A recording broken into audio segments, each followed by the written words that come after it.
நீங்கள் என்னை நீக்க முடியாத, நான் மக்களால் தேர்ந்தெடுக்கப்பட்டவன், என் பதவியை நீக்குவதற்கு உச்சநீதிமன்றத்துக்கு அதிகாரம் இல்லைங்கிறேன். உச்சநீதிமன்றத்துக்கு அதிகாரம், உச்சநீதிமன்றம் என்னென்ன எதிர்த்து பண்ணிக்கிட்டு இருக்கான். கவர்னருக்கே அதிகாரம் இல்லைடா, நான் தாண்டா கவர்னருங்கிறான், நான் தாண்டா கன்சென்ட்டே கொடுப்பேன், ஒரு இது சட்டத்துக்கெல்லாம் நான் தான் அனுமதி கொடுப்பேங்கிறான். அவனையே இவங்க என்ன பண்ணுறாங்க, உனக்கு என்ன நீக்க அதிகாரம் இல்லைடாங்க. ஸ்டாலின் வேந்தராக மாறினாலும் துணைவேந்தர்களை நியமிக்கும் அதிகாரம் இவருக்கு இல்லை. யூஜிசி என்று சொல்லக்கூடிய யூனிவர்சிட்டி கிராண்ட்ஸ் கமிஷன் மத்திய அரசு நிறுவனம், 3 பேர் போன்ற கமிட்டி தான் அதில் பண்ணணும்னு 2 மாதங்களுக்கு முன்பே சட்டம் போட்டாங்க. பாலாட்ட முடியாது, ஒட்ட நெருக்கிடுவான். கவர்னர் நியாயத்தை நிலைநாட்டணும்னு நினைச்சார். கொள்ளை கூட்ட தலைவர்களான உங்கள்கிட்ட இருந்து நாட்டையும் கல்வியையும் காப்பாற்ற வேண்டும் என்று நினைத்தார். அதனால் மசோதாவை நிலுவையில் வைத்தார். சிலுவை சொல்லிட்டான், சுப்ரீம் கோர்ட்டு மசோதா போட்டிருப்பா.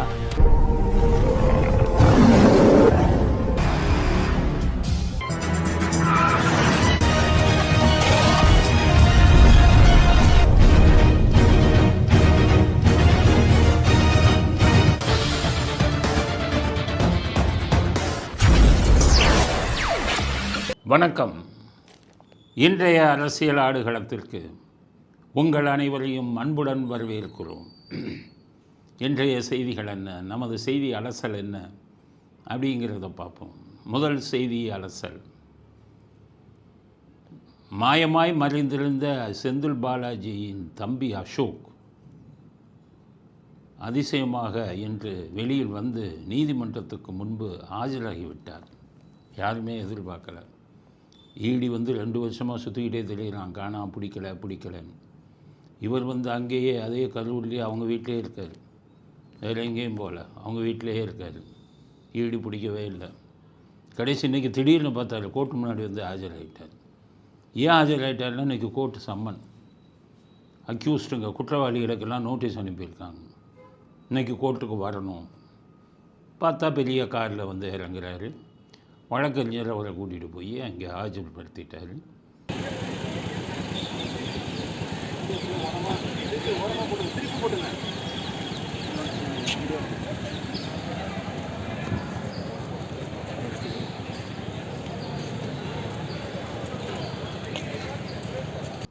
ஆஜர்படுத்தின உடனே ஜாமீன் வேணும் அப்படின்னு இருக்காரு.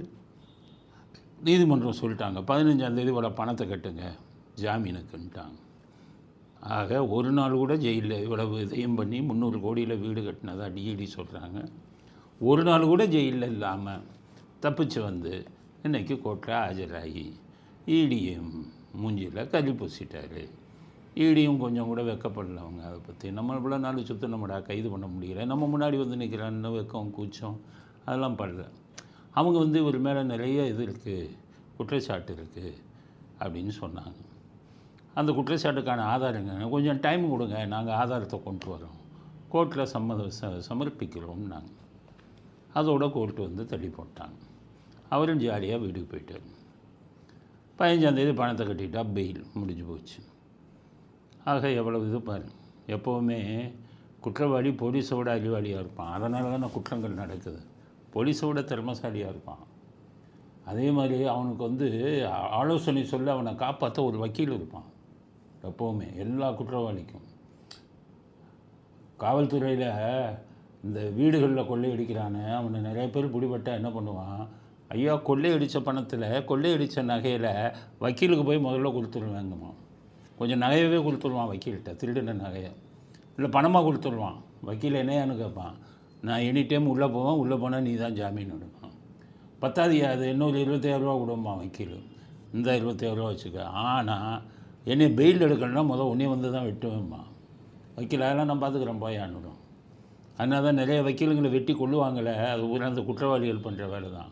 பணத்தை வாங்கிட்டு ஏமாற்றிடுவான், பணத்தை வாங்கிட்டு ஜாமீன் எடுக்க மாட்டான், பணத்தை வாங்கிட்டு கேஸை தோற்றுடுவான், வெளியில் வெட்டி போடுவான். அதனால் இதுக்குன்னே வக்கீல் கூட்டம் இருக்குது, புரோக்கர் வேலை பார்க்குற வக்கீலுங்க. அவன் எப்படியும் கேஸை விடுதலை வாங்கிடுவான். அது மாதிரி செந்தில் பாலாஜிக்கும் இருக்கும்ல, அது அந்த திராவிட முன்னேற்ற கழக வக்கீல்கள் கூட்டம் இருக்குல்ல, அவங்க என்ன விடுவாங்களா. அதனால் அவங்க நீ இது மறைந்தே இரு அப்படின்ட்டாங்க. குற்றப்பத்திரிக்கை தாக்கல் செஞ்சுட்டாங்க. எப்போவுமே எப்போ அரெஸ்ட் பண்ணுவாங்கன்னு சொல்கிறேன், ஒரு குற்றவாளியை கைது பண்ணுவாங்க. கைது பண்ணின உடனே என்ன சொல்லுவாங்க தெரியுமா? இவரை ஜெயிலில் வைக்கணும்பாங்க. ஜட்ஜு கேட்டால் இவர் சாட்சிகளை கலைத்து விடுவார், ஆதாரங்களை அழித்து விடுவார், இவர் ஜெயிலில் இருந்தால் தான் நாங்கள் குற்றப்பத்திரிக்கை தாக்கல் செய்ய முடியும்பாங்க. ஜட்ஜும் ஜெயிலின்னு ஜெயிலில் போட்டுருவாங்க. அப்புறமா குற்றப்பத்திரிக்கை தாக்கல் செஞ்சுருவாங்க. தாக்கல் செஞ்சுட்டு அவர் வந்து ஜாமீன் கேட்பார். குற்றப்பத்திரிக்கை தாக்கல் செஞ்சுட்டாங்க, நான் ஏன் ஜெயிலுக்குள்ளே இருக்கணும், எனக்கு பெயில் கொடுங்கன்னு. நீதிமன்றமாக தான் குற்றப்பத்திரிக்கை தாக்கல் செஞ்சாச்சு இல்லை, அவருக்கு ஜாமீன் கொடுத்துருங்கன்னு கொடுப்பாங்க. இதை இவங்க என்ன பண்ணாங்க, எடுத்தோடனே ஒழிஞ்சிட்டான். அவன் இல்லாமையே குற்றப்பத்திரிக்கை தாக்கல் செஞ்சுட்டாங்க, கூடுதல் குற்றப்பத்திரிக்கையும் தாக்கல் செஞ்சுட்டாங்க. இப்போ வெளில வந்துட்டான். குற்றப்பத்திரிக்கை தாக்கல் செஞ்சாச்சு, என்னையே அரெஸ்ட் பண்ணோம். ஆமாம், ஜட்ஜுன்னு சொல்லிட்டாங்க. அப்படி தானே? ஆமாம், குற்றப்பத்திரிக்கை தாக்கல் செஞ்சாச்சு, அப்போ ஜாமீனில் விடு. அதானே சட்டம் சொல்லுது. இதில் ஜட்ஜு சொல்லி குத்தம் இல்லை, சட்டம் அதுதான் சொல்லுது. உடனே வெளியில் வந்து விட்டார். எப்படியெல்லாம் தப்பிக்கணும், என்னென்ன குறுக்கு வழி பண்ணணும் அப்படிங்கிறதெல்லாம் அந்த கூட்டத்துக்கு வந்து ரொம்ப அத்துப்படி. அது செந்தில் பாலாஜி ரொம்ப கற்றுக்கிட்டார். தம்பி இப்படி சொல்கிறாரு, அண்ணன் போய் உச்சநீதிமன்றத்தில் என்ன சொல்கிறாரு, நீங்கள் என்னை நீக்க முடியாத, நான் மக்களால் தேர்ந்தெடுக்கப்பட்டவன், என் பதவியை நீக்குவதற்கு உச்சநீதிமன்றத்துக்கு அதிகாரம் இல்லைங்கிறது. உச்சநீதிமன்றத்துக்கு அதிகாரம், உச்சநீதிமன்றம் என்னென்ன எதிர்த்து பண்ணிக்கிட்டு இருக்கான். கவர்னருக்கே அதிகாரம் இல்லைடா, நான் தாண்டா கவர்னருங்கிறான், நான் தாண்டா கன்சென்ட்டே கொடுப்பேன், இது சட்டத்துக்கெல்லாம் நான் தான் அனுமதி கொடுப்பேங்கிறான். அவனையே இவங்க என்ன பண்ணுறாங்க, உனக்கு என்ன நீக்க அதிகாரம் இல்லைடாங்கிறான். அவங்களும் பயப்படுறாங்க. அவங்களுக்கு ஒழுங்கா ராஜினாமா பண்ணிடுங்க, இல்லைன்னா 10 நாள் டைம், இல்லைன்னா அவ்வளோதாங்கிறான். 10 நாள் கழித்து வந்தால் என்ன வரலையா, இல்லை சார் நோட்டீஸ் வரல, இருந்தால் நோட்டீஸ் வச்சுக்க, 10 நாள் டைம், ஒழுங்காக ராஜினாமா பண்ணு. 3ஆவது வராங்க, என்ன முடிவெடுக்கலையா, ஒழுங்காக ராஜினாமா பண்ணு. அப்போ நினைச்சோம் இந்த தடவை சாட்டையை கழட்டிடுவான்ப்பா சுப்ரீம் கோர்ட்டுன்னு. மறுபடியும் போனாங்க, உங்களுக்கு கடுமையான கண்டனத்தை தெரிவிக்கிறேங்கிறான். அவன் இவனுக்கு பயப்படுறான், இந்த ஆளுக்கு பயப்படுறாங்க, செந்தில் பாலாஜிக்கு. அதனால் செந்தில் பாலாஜி என்னை நீக்க முடியாதுப்பா நீ அப்படிங்கிறது.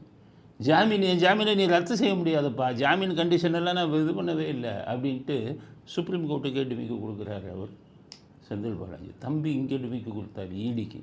2 வருஷமாக அவனும் தேடுறேன்ட்டு விட்டுட்டான். தானாக வந்துட்டு என்னை கைது செய்ய முடியாது, நீ தான் குற்றப்பத்திரிக்கை தாக்கல் செஞ்சுட்டல. இப்படி சட்டத்தின் ஓட்டைக்குள் புகுந்து விளையாடுறான். அதனால் முடிவுக்கு வந்து விட்டது. அசோக்குன்னு எல்லோரும் சொல்லிக்கிட்டு இருந்தாங்க. அசோக்கே வந்துட்டார், புஸ்வானம் ஆயிடுச்சு. அசோக்குக்கு ஜெயில் இல்லை, வீட்டுக்கு போயிட்டார். 15ஆம் தேதியில் அவருக்கு பெயில் கிடச்சிடும், அவ்வளவுதான். இனி இந்த வழக்கு வந்துன்னா ஒரு 3 வருஷம் 4 வருஷம் போகும். செந்தில் பாலாஜி, அசோக்கு இது எல்லாத்தையும் நம்ம மறந்துடுவோம், அவ்வளவுதான். அப்படிங்கிறது செந்தில் பாலாஜி தம்பி அசோக் விஷயத்தில் இன்றைக்கி நடந்த மிக மிக கேவலமான விஷயம். சட்டத்தின் ஓட்டையை எப்படியெல்லாம் குற்றவாளிகள் பயன்படுத்தி கொள்கிறார்கள் அப்படிங்கிறதுக்கு இது ஒரு உதாரணம் அப்படிங்கிறது முதல் செய்தி. அடுத்தது, ஸ்டாலின் அனைத்து கட்சி கூட்டத்தை கூட்டியிருக்காரு. எதுக்காகனா, நீட்டு தேர்வு ரத்து தொடர்பாக கொஞ்ச நாள் வாய மூடிக்கிட்டு இருந்தார். கொஞ்ச நாள் யாரோ சொல்லிட்டான் உண்மையை. முன்னாடி என்ன சொன்னார் தெரியுமா, நீட்டு விஷயமாக நமக்கு அதிகாரம் இல்லை, அது மத்திய அரசாங்கத்துக்கு தான் அதிகாரம் இருக்குது அப்படின்னு. இந்த ஞான சூனியங்களுக்கு ஞானம் வர்றதுக்கே 2 வருஷம் ஆச்சு, 3-4 வருஷம் ஆச்சு. வந்த உடனே நீட்டு விளக்கு மசோதான்னு போட்டு நீட்டை இது பண்ணணும், வழக்கு போடும், என்னென்னமோ சொன்னார். கையெழுத்து 1 கோடி. அவர் நம்ம சின்ன பேர் உதயநிதி, பாலிடால் உதயநிதி எல்லாத்தையும் கையெழுத்து வாங்குறேன்னு சொல்லி கடைசி குப்பை தொட்டியில் இருந்தது. கடைசி அப்பாவுக்கு புத்தி 3 வருஷம் கழிச்சு, 4 வருஷம் ஆச்சு அப்பாவுக்கு புத்தி வர. அப்பா என்ன சொன்னாருன்னு கேட்டிங்கன்னா, இல்லைப்பா இது எங்களுக்கு அதிகாரம் இல்லை, இது வந்து மத்திய அரசாங்கத்துக்கு தான் அதிகாரம்னு முடிச்சிட்டாரு. அதுக்கப்புறம் திடீர்னு இன்றைக்கி இது சுப்ரீம் கோர்ட்டு ஜெயித்த உடனே மறுபடியும் இந்த கூட்டத்துக்கு தெம்பு வந்துச்சு. சுப்ரீம் கோர்ட்டில் ஜெயிச்சிட்டோங்க. உச்சநீதிமன்றத்தில் வெளியான தீர்ப்பு நமக்கு மாபெரும் நம்பிக்கையை கொடுத்துருக்கு. நமது சட்ட போராட்டத்தை தொய்வில்லாமல் தொடர்ந்து நடத்தினா நீட் தேர்வுலேருந்து விலக்கு பெற முடியும் என்ற நம்பிக்கை எனக்கு இருக்குது. அதனால் மறுபடியும் நீட்டுக்கு திருப்பி நீட்டுக்கு வரும். ஆனால் நீட்டில் இங்கே வைஸ் சான்சலர் இருக்க, அதாவது துணைவேந்தர், அதில் கோடிக்கணக்கு வர்ற மாதிரி நீட்டு தேர்வை ரத்து செஞ்சுட்டா இந்த தனியார் மருத்துவக் கல்லூரியெல்லாம் அவன் கோட்டாவை எல்லாருக்கும் கொடுத்துருவான். நீட்டு பாஸ் பண்ணணுன்னு அவசியம் இல்லை. 40 மார்க்கு 45 மார்க்கு வா, கியூவில் வா, 1 கோடி 2 கோடி 3 கோடின்னு கொடுத்துருவான். பாதியை விற்றுருவான். விற்றா அதில் ஒரு வருஷத்துக்கு 100 கோடி ரூபா கிடைக்கும். அதில் ஸ்டாலினுக்கு ஒரு 10-20 கோடி ஒவ்வொரு காலேஜும் கணக்கு போட்டுருக்காங்க. எதுக்கு எதுக்குறாரு? நீட்டு இருந்தால் கொடுக்க முடியலையே. பாஸ் பண்ணவனுக்கு தானே சீட்டு கொடுக்கணும். தனியார் கல்லூரி எல்லாம் பாஸ் பண்ணவனை தேடுறான். பாஸ் பண்ணவன்லாம் நான் பாஸ் பண்ணாங்க 2 கோடி கொடுப்பா, 1 பைசா இல்லைங்க, சீட்டு கொடுத்தா கொடுங்க. அப்போ நீட் தேர்வு இருந்தால் எல்லாத்துக்கும் சீட்டு கொடுக்க. அதுக்காக தான் அந்த தனியார் மருத்துவக் கல்லூரிலாம் ஸ்டாலினுக்கு ரூபாய் கொடுத்து நீட்டு எதிருங்கிறான். அந்த வருமானம் அவருக்கு போயிருமே. அதனால தான் அவர் எதுக்குறாரு. அடுத்து பார்த்தீங்கன்னா மருத்துவக் கல்லூரியில் இடம் 10% சிஎமுக்கு கொடுத்துருவாங்க. ஒவ்வொரு காலேஜும் 5 to 10% பூரா அந்த 35 மார்க் இருக்கிற கட்சிக்காரன் மாவட்ட அவங்க அப்பா கொடுத்தபடி அதை கொடுக்கலாம். இன்னும் சில சீட்டை பணக்காரன்னா விற்றுருவான்.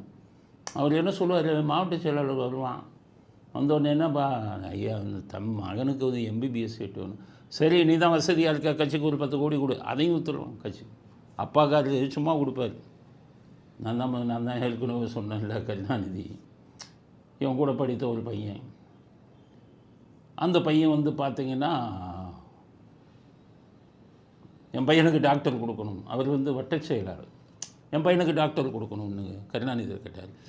பாஸ் பண்ணிட்டு வா, அடுத்த நிமிஷம் உன் பையன் டாக்டர்.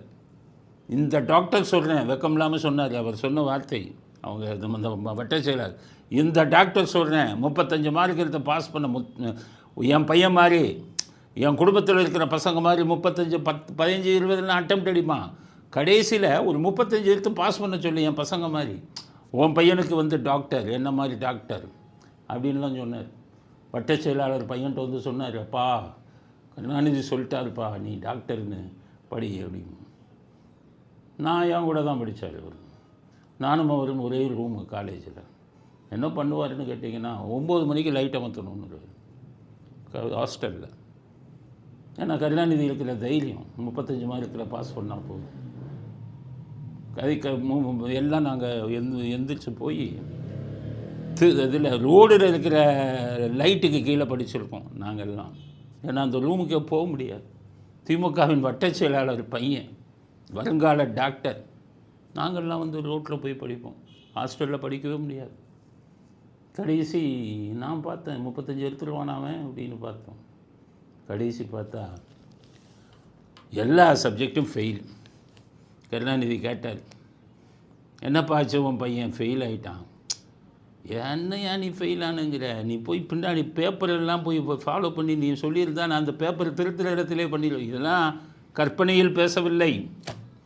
அந்த பையன் என்கிட்ட சொன்ன விஷயம். என்கிட்ட சொல்லியிருந்தா பேப்பரே மாற்றி இது பண்ணி ஃபாலோ பண்ணியிருப்பேனே. அவங்க அப்படி தான் பேப்பரெல்லாம் ஃபாலோ பண்ணி தான் குடும்பத்தில் நிறைய பேத்துக்கு அப்படி தான் பாஸ் வாங்கினாங்க அப்படின்னு.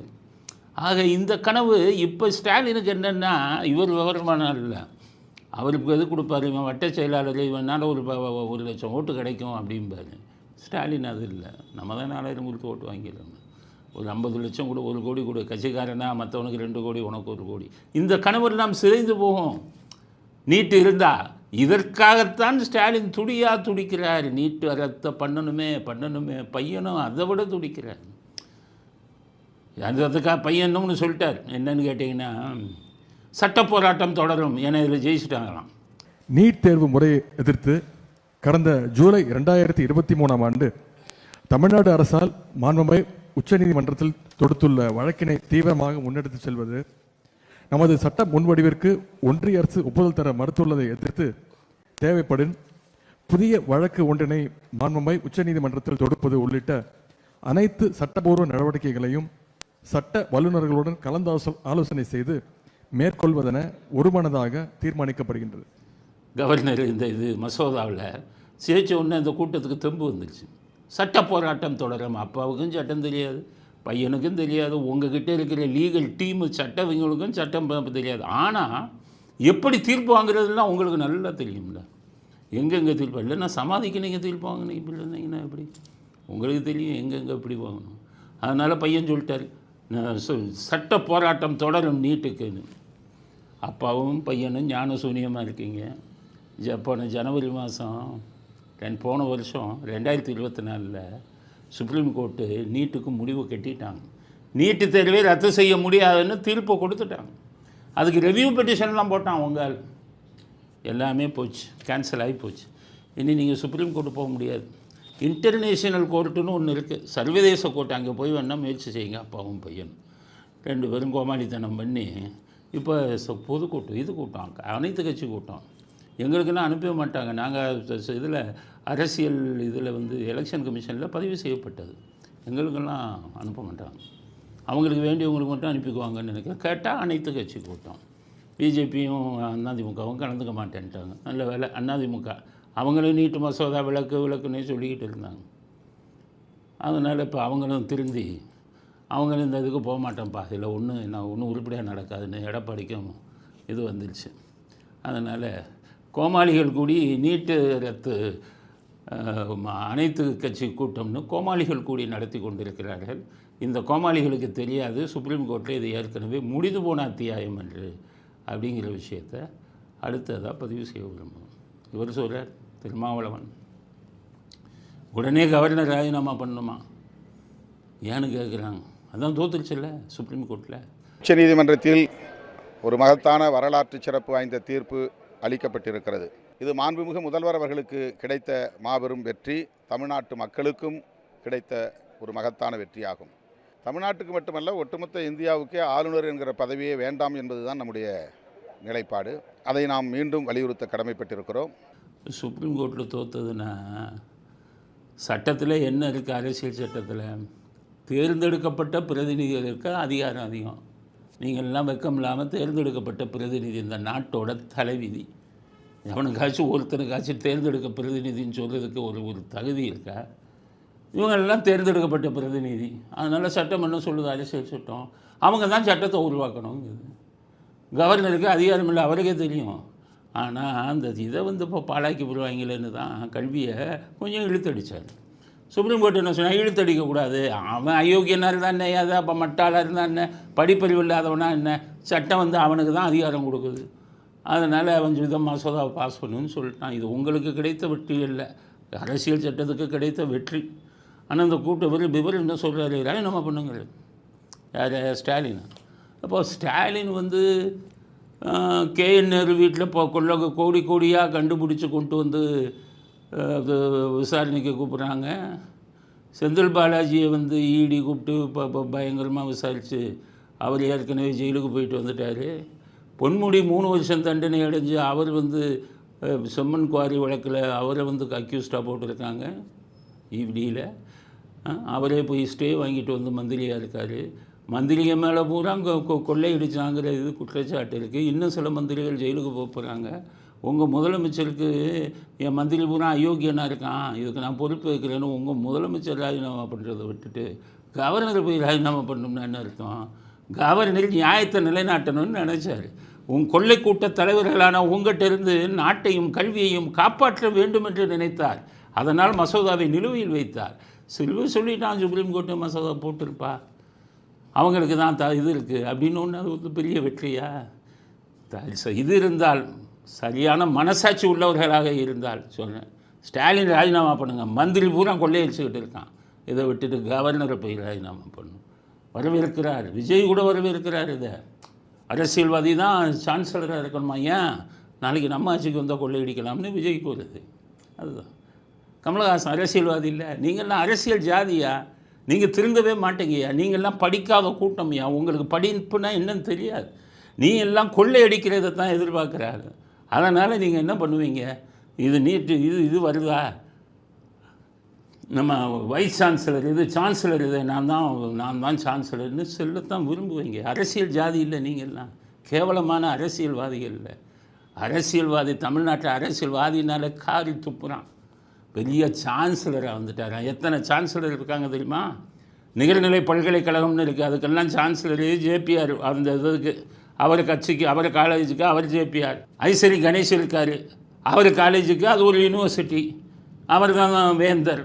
நிறைய வேந்தர்கள் இருக்காங்க. ஸ்டாலின் என்னமோ வேந்தர்னு உங்களுக்கு தலையில் கிரீடம் தூக்கி வச்சா நினைக்காதீங்க. ப்ரைவேட் காலேஜுக்கெல்லாம் நிறைய வேந்தர் இருக்காங்க, அரசாங்க காலேஜுக்கு உங்களை வேந்தர்னு வைக்கிறாங்க. அதனால் குதிக்கிறார் ஸ்டாலின். அவர் குதித்தது காரணம் பதவி இல்லை, பணம் கொள்ளையடிக்கலாமே. ஒரு வைஸ் சான்சலருக்கு 10 கோடி அப்படின்னாரு. இது சென்ட்ரல் கவர்மெண்ட்டு கொஞ்சம் இளிச்சவாயினா, அவங்க கொஞ்சம் முழு இளிச்சவாயர்கள் இல்லை, கொஞ்சம் அப்பப்போ வேலை செய்வாங்க. ஏன்னா ஸ்டாலின் நான் தான் சான்சலர் அனுப்பணும் அப்படின்னு போட்டு மசோதா போட்டார். இவர் சுயமாக போடல, சுயமாக சிந்திக்கிற கூட்டம் இல்லை. மம்தா பானர்ஜி போட்டாங்க, அங்கே நான் தான் சான்சலர்.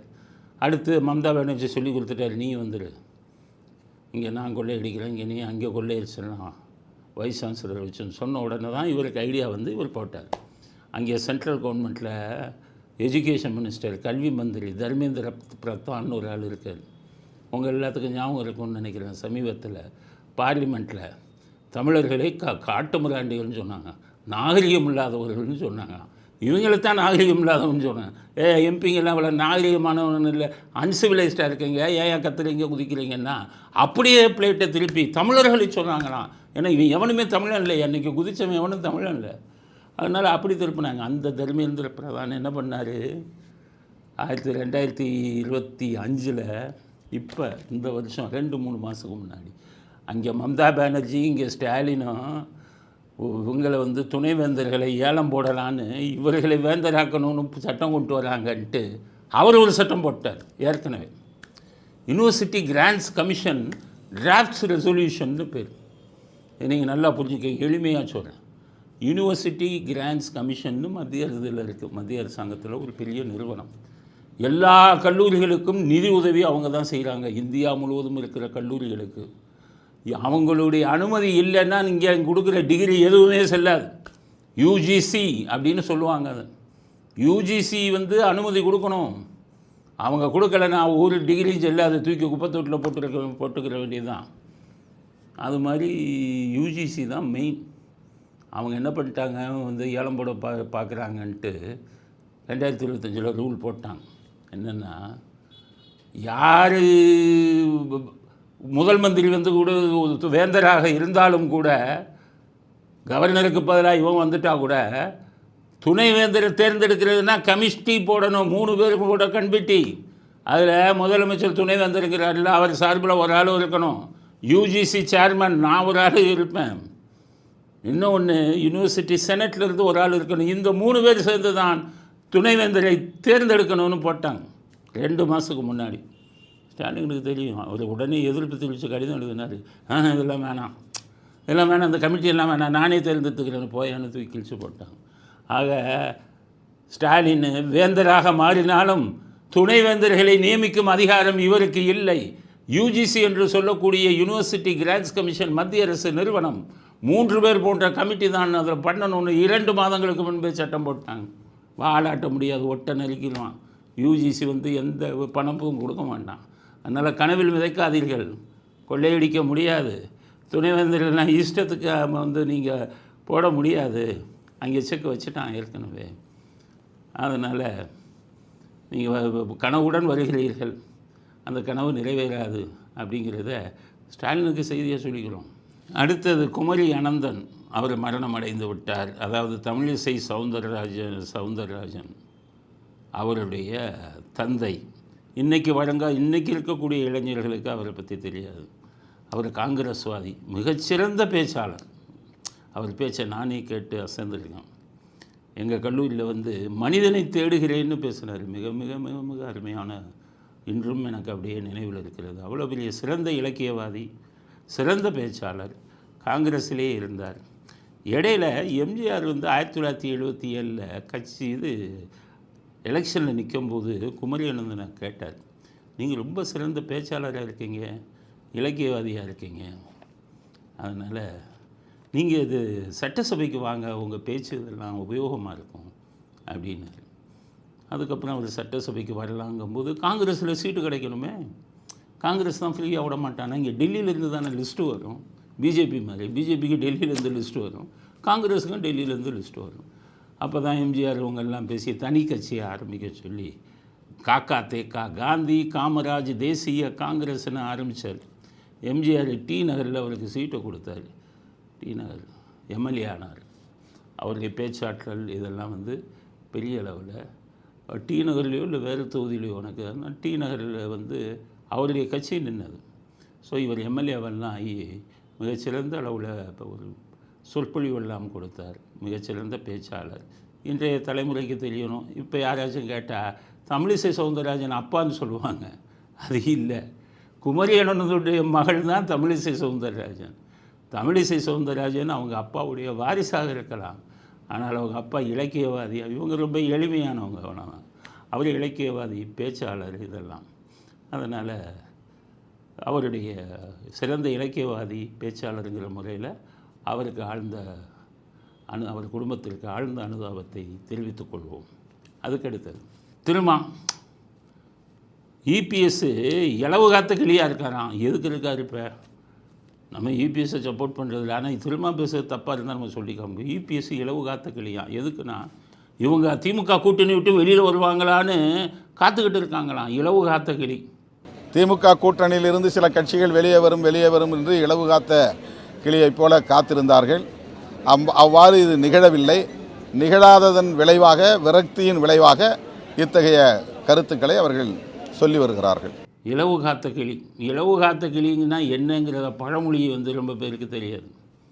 அதனால் இலவு காத்த கிளி, இலவுக்கும் கிளிக்கும் என்ன சம்மந்தம்னா, கிளி என்ன பண்ணும், ஒரு மரத்தில் காய் இருந்தால் அந்த காயை பார்த்துட்டு காத்துக்கிட்டே இருக்கும். இது எப்படா பழுக்கும், அதை கடித்து சாப்பிட்டுடலாம் அப்படின்னு காத்துக்கிட்டே இருக்கும். எல்லா மரங்கள்லேயும் காய் பழுக்கும், கிளி சாப்பிட்டு போயிடும். ஆனால் இலவுன்னு ஒரு காய் இருக்குது. அந்த இலவு காய் எப்படின்னு கேட்டிங்கன்னா, காயாகி பழுக்காமல் அப்படியே பஞ்சு மாதிரி ஆகிடும். அப்போ அந்த இலவு காயை போய்கிட்டு கிளி காத்துக்கிட்டே இருந்தால் அது பழமாக, அது பஞ்சு ஆகிடும். இலவு கிளி ஏமாந்து போயிடும். இதுக்காகத்தான் அந்த பழமொழிக்கு இலவு காத்த கிளின்னு வச்சாங்க. அந்த பழமொழியை திருமாவளவன் சொல்கிறார். அவருக்கு மீனிங்கெல்லாம் தெரியாது. இப்போ நான் சொன்ன மீனிங்கை கேட்டிங்கன்னா தெரியாது. இபிஎஸ்ஐ இலவு காத்த கிளி அப்படிங்கிறது எதுக்காக? அவருக்கு அவருடைய கூட்டணி விட்டு அவர் வருவேன்னு காத்துக்கிட்டு இருக்காங்க. இபிஎஸ் அதிமுக 29% ஓட்டை வாங்குகிறான். 1% ஓட்டை கூட வாங்குறதுக்கு வக்கு இல்லை. மக்கள் நல கூட்டணின்னு 4 பேர் சேர்ந்தே 5% ஓட்டு வாங்கினீங்க. உங்களுக்கு அந்த 1% ஓட்டுக்காக இவங்கெல்லாம் இலவு காத்த கிளியாக நிற்கிறாங்களா? கற்பனைக்கு ஒரு அளவு வேணாமா? இப்போ தான் கூட்டணி மெகா கூட்டணி ஆயிடுச்சே. அதிமுக, பாஜக, பாண்டாளி மக்கள் கட்சி, தேமுதிக, ஜான் பாண்டியன், கிருஷ்ணசாமி, இவர் பாரிவேந்தர் கட்சி ரொம்ப சம்மதாக இடப்படாதீங்க. பாரிவேந்தர் கட்சிக்கு ஒரு குறிப்பிட்ட இடங்கள்லாம் நல்ல ஓட்டு வங்கி இருக்குது. அவர் ஃபுல்லாக நின்னா தான் தெரியும். அவரும் சேர்ந்துட்டார். இப்போ பிஜேபி கூட்டம் ஒரு பெரிய மெகா கூட்டணி உருவாக்கிட்டு இருக்காங்க. உங்களெல்லாம் சேர்க்கணுங்கிற அவசியமே இல்லையா? உங்களை சேர்த்தா அவங்களுக்கு ஓட்டு காலியாகும். அதனால் அதிமுக பிஜேபி கூட்டணி மிகப்பெரிய கூட்டணியாக உருவெடுத்து விட்டது. திருமாவளவன் கனவு காங்காதீங்க. அது கலந்து போச்சு உங்களுக்கு.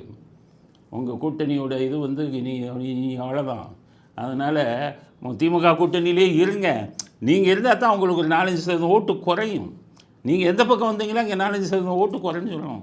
அதனால் கனவு காண்காதீர்கள் திருமாவளவன். அதிமுக பாஜக கூட்டணி மிகப்பெரிய அளவில் உருவாக்கி கொண்டிருக்கிறது. அதனால் முடிஞ்சால் ஜெயிக்கிறதுக்கு வழியை பாருங்கள்.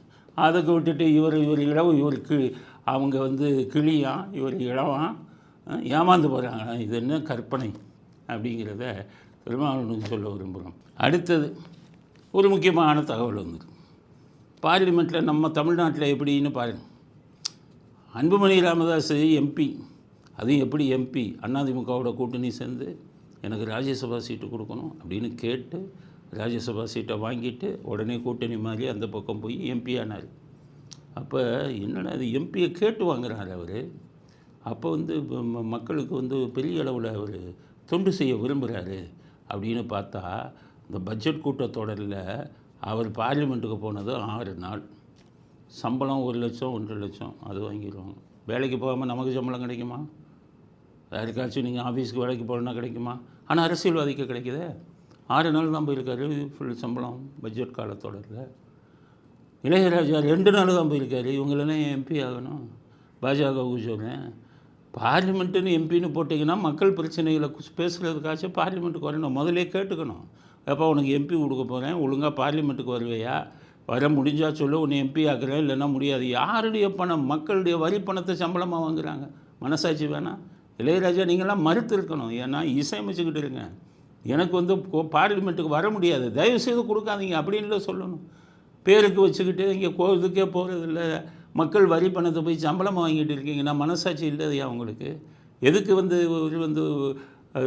அன்புமணி ராமதாஸ் எதுக்கு அந்த எம்பியை வாங்குறாரு தெரியுங்களா? அவர் மேலே வழக்கு இருக்குது, சிபிஐ வழக்கு.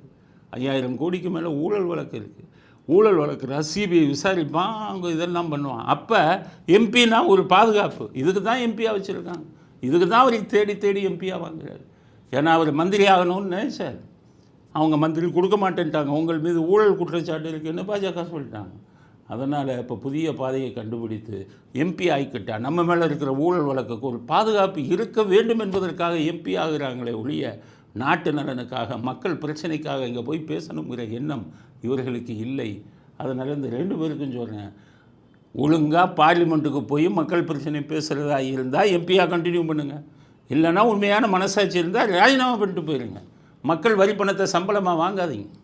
இல்லைன்னா இன்னும் நான் சொல்லுங்க, எனக்கு சம்பளமே வேணாம்னு சொல்லுங்கள், போகாதீங்க. ஒரு எம்பி போஸ்ட்டு வேணாகுது அப்படிங்கிறது தான் நமது அடுத்த கருத்து. ஸ்டாலின் மறுபடியும் உணர ஆரம்பிச்சிட்டார். கொஞ்ச நாள் இடையில ஏதோ எழுதி கொடுத்து பேசிக்கிட்டு இருந்தார். அதிமுகவை என்ன சொல்கிறாரு, என்ன இதில் இருந்தார் முன்னாடி பார்த்தீங்கன்னா 5000 2500 போனால் எவ்வளவு கூட்டத்தை பார்த்தே கேட்குறாரு. முன்னாடி எல்லாம் அமைதியாக இருக்காங்க. ஏன் அமைதியாக இருக்காங்கன்னா இவர் வளருவாருன்னு தெரியும் உங்களுக்கு. 1500 தானே, 5000ல் 2500 போனால் அப்படிங்கிறாரு. எல்லாம் வெளியில் சிரிக்காமல் கட்டுப்படுத்திக்கிட்டு இருக்காங்க. 1500 தானே, அதை தானே கொடுக்க சொல்கிறோம் அப்படின்னாரு. சுதந்திர தினம் எப்போ, டிசம்பர் மாதம் அப்படின்னு அவங்ககிட்டே கேட்குறாரு. இதெல்லாம் முதல்ல உளறிக்கிட்டு இருந்தார். இப்போ ஆளுங்கட்சியாக வந்தோன்னா கொஞ்சம் இதுதான் நம்ம அசிங்கம் அப்படின்ட்டு இன்றைக்கி சட்டசபையில் போகும்போது அதிமுகவை அனைத்து கட்சி அதிமுகங்கிறார்.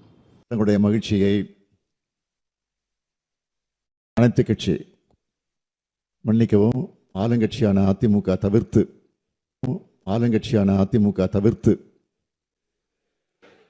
கட்சியான மன்னிக்கிறேன் எதிர்கட்சியான சட்டசபையில் இருக்கிறவங்கலாம் அப்படியே இது சத்தம் போடாமல் சிரிக்கிறான்.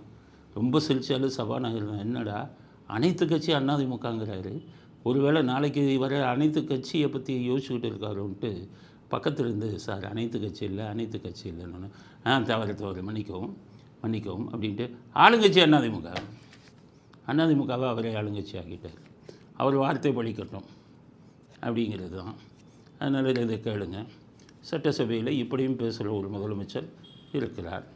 இவர் தான் நமது யூனிவர்சிட்டிக்கெல்லாம் பல்கலைக்கழகத்துக்கெல்லாம் வேந்தராக போகிறார். வேந்தரின் லட்சணமே இந்த லட்சணம் என்றால் கல்லூரிகளின் லட்சணம் என்ன ஆகும், மாணவர்களின் லட்சணம் என்ன ஆகும் அப்படிங்கிறத நீங்களே புரிஞ்சுக்கோங்க. டிஐஜி தொடர்ந்த வழக்கில் சீமான் ஆஜராகிறார் திருச்சியில். இது தேவையில்லாதது. அந்த டிஐஜிக்கு ஒரு சிவில் டெஃபமேஷன் போட்டு ஒரு கோடி 2 கோடின்னு கேட்பாங்க. அதை கேட்க வேண்டியதுதானே. ஒரு கிரிமினல் கேஸாக போட்டுட்டா என்ன ஆகும்?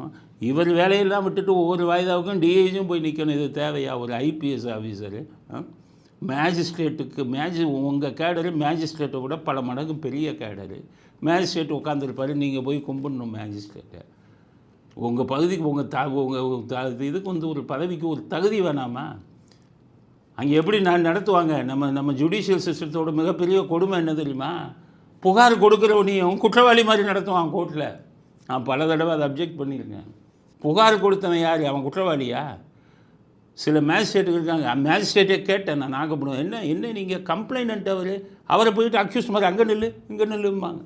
ஒரு ஆள் நல்லா படித்த ஆள் வந்திருக்காரு, அந்த மேஜிஸ்ட்ரேட்டு நீ இது தானே கம்ப்ளைண்ட், அங்கே போய் நில்லு அப்படிங்கிற. அப்போ தான் நான் சொன்னேன், என்ன அவர் என்ன இப்படி ட்ரீட் பண்ணுறீங்க அப்படின்னு. ஏன்னா ஒரு சில மேஜிஸ்ட்ரேட்டுக்கு இதுவே கோர்ட்டுதே தெரியாது. அது மாதிரி இந்த டிஐஜிக்கு தேவையா டைரக்ட் ஐபிஎஸ் ஆஃபீஸரு அங்கே போய் அப்படியா நிற்கணும்? சட்டத்தில் தான் வேறு இது இருக்குல்ல, சிவில் டெஃபமேஷன் இருக்க 2 கோடி 3 கோடின்னு நீங்கள் அதை போட்டு தான் சீமானை கொண்டு வந்திருக்கணும் இல்லைய. மேஜிஸ்ட்ரேட் கோர்ட்டில் போட்டது அவர் என்ன தானே உங்களை திட்டியிருந்தாருன்னு வைங்க, அவர் திட்டினது தப்பாகவே இருக்கட்டும். அரசியல்வாதிகள் அப்படி தான் பேசுவாங்க. அரசியல்வாதிகள் பேசாத பேச்சா? நீங்கள் ஒரு அதிகாரி, நீங்களும் அரசியல்வாதி ஒன்றா இருக்க முடியுமா? அரசியல்வாதி ரோட்டுக்கு வருவாங்க, போராட்டம்மா கத்துவாங்க, பஸ் அடிப்பாங்க. உங்களால் இதெல்லாம் செய்ய முடியுமா? அரசியல்வாதியோட போட்டி போடுறது ஒரு சரியான நடைமுறை வாங்குமா? அதனால் அவருக்கு இன்னமும் சொல்கிறேன், வருண்குமாருக்கு வழக்கை வாபஸ் வாங்கிட்டு சிவில் டெஃபமேஷன் போட்டு உங்களுக்கு என்ன மனக்குறையோ அவர்கிட்ட இருந்து நஷ்ட ஈடாக கேளுங்கள். இப்படி உங்களுடைய தரத்தை தாழ்த்தி கொள்ளாதீர்கள் அப்படிங்கிறத வருண்குமாருக்கு செய்தியாக பதிவு செய்ய விரும்புகிறோம். இத்துடன் இன்றைய அரசியல் ஆடுகளம் நிறைவு பெறுகிறது. மீண்டும் நாளை புதிய செய்திகளுடன் உங்களை சந்திக்கிறோம். நன்றி, வணக்கம், ஜெயன்.